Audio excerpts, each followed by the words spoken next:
Oke lah Pak Ustadz, sekarang saya bingung Pak Ustadz. Yang mana yang harus saya percaya? Yang mana yang Islam asli, yang mana Islam yang bukan Islam Pak Ustadz? Karena ada yang bilang Islam itu salam, contohnya ya, salaman dengan seorang guru aja ya. Saya tadi pagi swipe lihat tuh, lewat tuh. Oh, kebetulan banget tuh. Saya nggak tahu kenal atau enggak sih. Basalamah juga di atasnya ya. Ustadz Basalamah, tapi bukan Pak Ustadz. Salaman biasa aja. Yang satunya lagi salaman sampai pegang kepala, sampai cium dada, sampai cium kaki. Jadi saya nggak tahu Pak Ustadz, yang mana ini yang Islam, ajaran Islam yang sebenarnya yang mana ini Pak Ustadz. Dan bukan hanya ini, ada banyak lagi yang lain, serentetan yang lain lagi. Bagi saya yang pengen belajar, saya pengen tahu yang mana yang harus saya percaya Pak Ustadz. Sebenarnya secara umum salaman itu sunnah Nabi Muhammad dulu. Asal kita salamannya dengan yang pertama sesama jenis, laki-laki sama laki-laki, perempuan sama perempuan. Karena kata Nabi SAW, aku tidak menyalami wanita. Nah, beliau mengatakan begitu.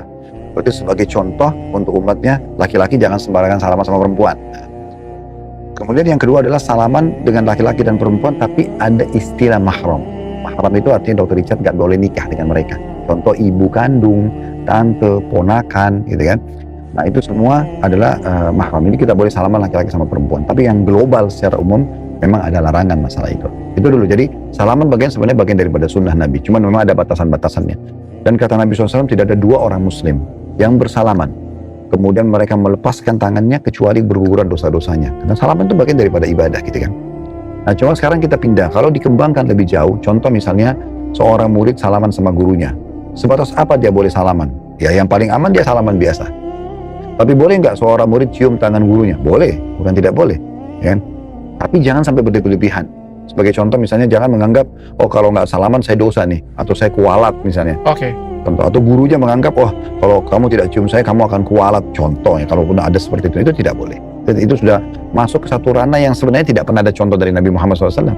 Oh. Sahabat salaman dengan Nabi, iya. Pernah ada riwayat berpelukan sama laki-laki, gitu kan. Saling menghormati. Tadi mungkin dokter salaman sama saya, contoh. Nah, itu seperti itu masih oke-oke saja gitu. Nah, tapi kalau sampai pada tingkat, oh ini kayak tadi di kultus ya, terlalu berlebihan. Misal contoh mencium kaki dan segala macam, ini dikhawatirkan nanti akhirnya menuju kepada pengkultusan individual.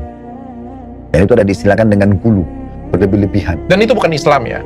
Jadi itu memang masalahnya dilarang oleh Nabi SAW. Oke. Ya, kata Nabi SAW, hati-hati dengan gulu, berlebih-lebihan, karena itu yang membinasakan umat sebelum kalian.